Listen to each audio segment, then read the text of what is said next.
Sound select.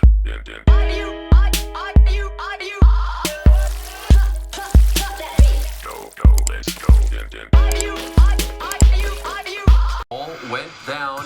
The Cornhuskers coming in as 2.5-point underdogs. That's Ralphie the Buffalo getting ready, and there's Dion and the Buffs making their Boulder debut after defeating college football playoff runner-up TCU last week. Opening drive for Nebraska. Jeff Sims in the shotgun. Can't handle the snap. The ball is loose. Arden Walker ends up with it for Colorado. And you see the muff snap there. Buffaloes would take over. They would fail to capitalize. We would remain scoreless. Mid-second, Sims back in the shotgun. Mishandles the snap again. This time it's Jordan Dominic who recovers the loose ball for Colorado. Buffs take over. Their second fumble recovery of the first half. Colorado would tack on a field goal. They go up 3-0. Next Nebraska possession. Sims drops back. Rolls right. Thrown to the sideline. Intercepted by Cameron Sillman. His sixth turnover of the season. Nebraska's third turnover of the half. Colorado, great field position. Plenty of use out of that new turnover thrown. First play from Colorado. Shedeur Sanders drops back. Looking downfield. Throws it to a wide open Tavares Dawson. He's into the end zone for a 30-yard touchdown. What a beautiful ball that is. Colorado up 10-0 there. They would go into halftime up 13. But Nebraska started the second half strong. Opening drive.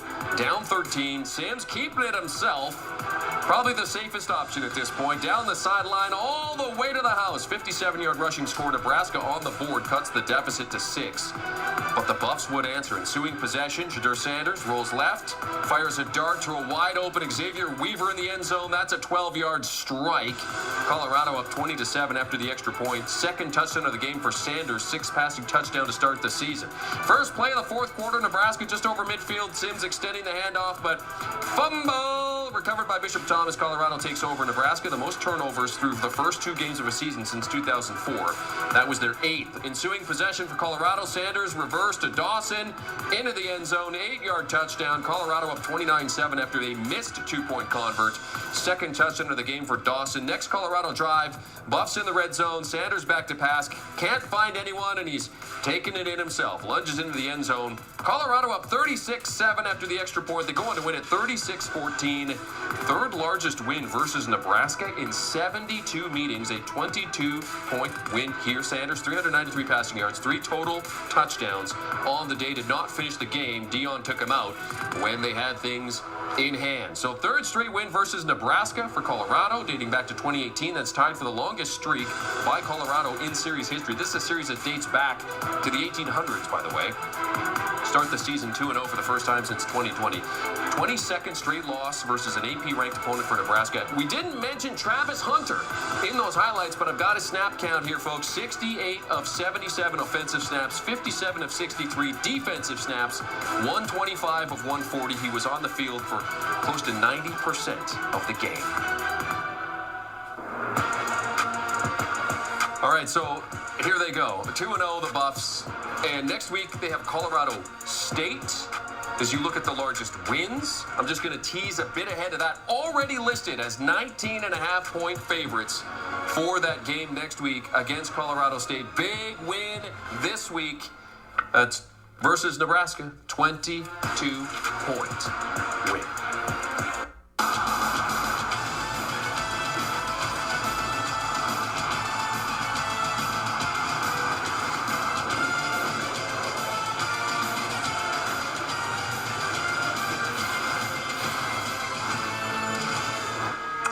Welcome you into our college football halftime show between Michigan and UNLV. Things popping at the big house. I'm Haley Sutton. Let's get you right out to Ann Arbor and get you to some of that action. First half highlights between the two teams. Of course, no Jim Harbaugh on the field coaching, but there he is on the chain crew. He's still serving that 3-game suspension, so he's making the most of it. Meanwhile, his son, Jay Harbaugh, coaching the first half of the game, while running backs coach Mike Hart will handle the second. Here we go. Blake Corum getting the handoff.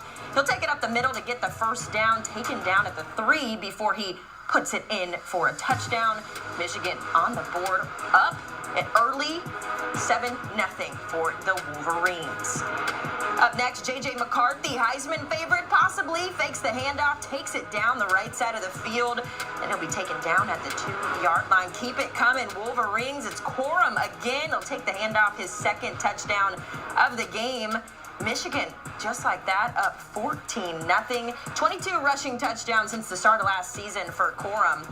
It's the most in FBS. And then, of course, McCarthy dropping back. He'll find Roman Wilson across the middle. That'll be good for 6. Michigan up 21-0 at the break over UNLV.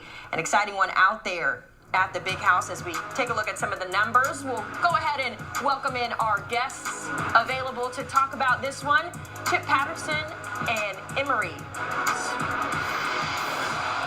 Sorry, here we go. Pivoting a little bit. I had to pivot cameras there. Now we're welcoming in our guests, Chip Patterson and Emery Hunt. Guys, Michigan playing without their head coach, Jim Harbaugh, but so far it looks like it really didn't matter. They're rolling against the Rebels. Chip, I want to go to you first on this one. Has the team lived up to the expectations so far?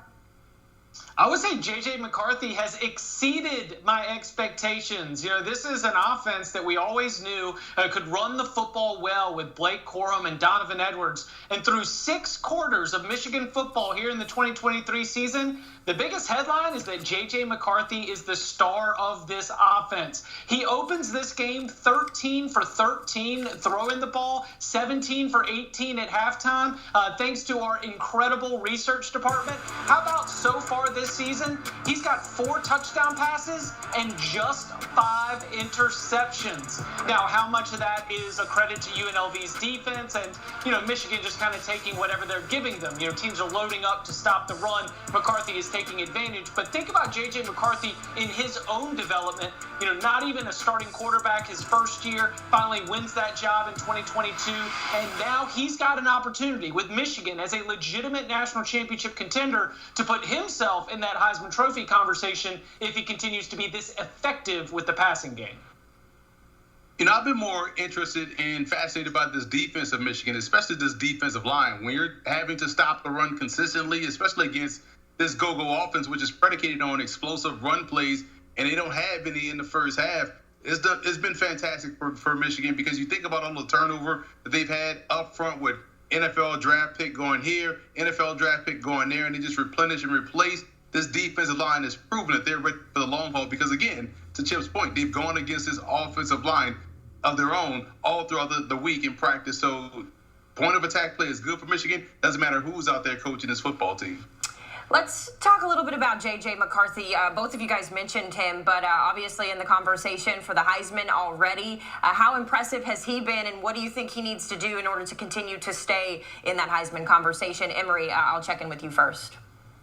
He has to beat Shedeur Sanders at Colorado. That's what he has to do to get in the Heisman conversation. It ain't happening. This is not going to happen for J.J. McCarthy. I'm sorry. He's playing excellent football. He's playing well above the X's and O's. He's doing a fantastic job situationally. You see how much he has converted these third down attempts all throughout this game. They've been money on third down. He's done it with his legs. He's done it with his arm. Unfortunately, efficient and consistent play doesn't win you the Heisman, because he's going to need these wow moments. And we're seeing a lot more wow moments coming from Caleb Williams, coming from Shedeur Sanders, and also coming from Travis Hunter. So right now, he's playing great football, but I don't know about the Heisman.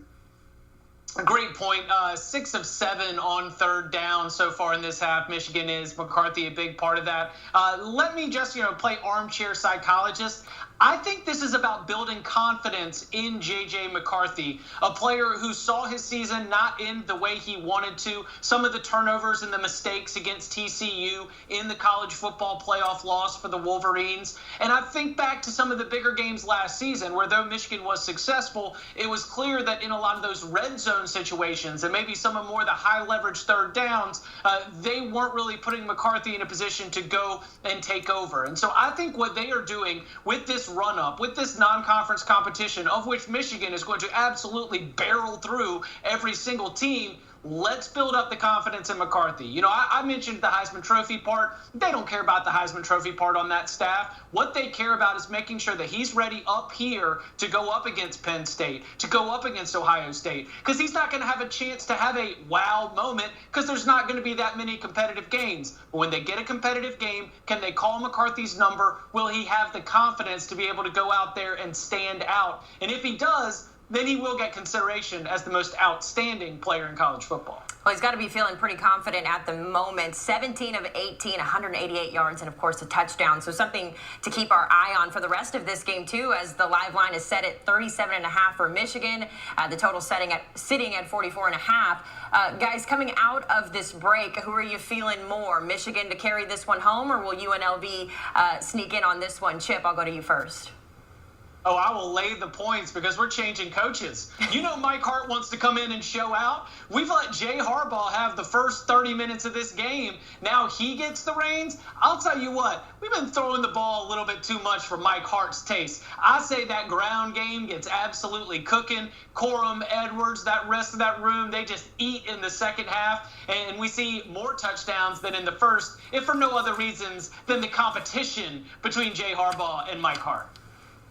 Well, listen, you know I'm excited when you're talking about running the football and getting every back involved. That also sounds to me running clock. I'm going to take the chance and say we're going to get one of these backdoor touchdowns from UNLV. So I'm going to take UNLV and the points here because I feel like Michigan will run to get out to next week. But also, we'll see a score from UNLV. At some point, they'll catch the football, hang on to it, and they'll get into the end zone.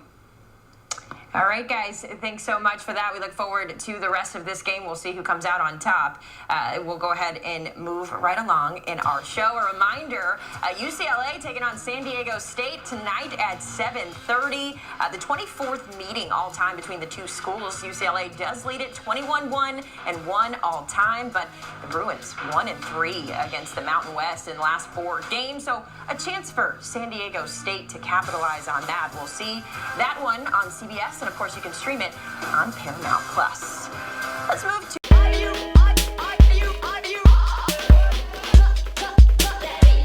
Go, let's go.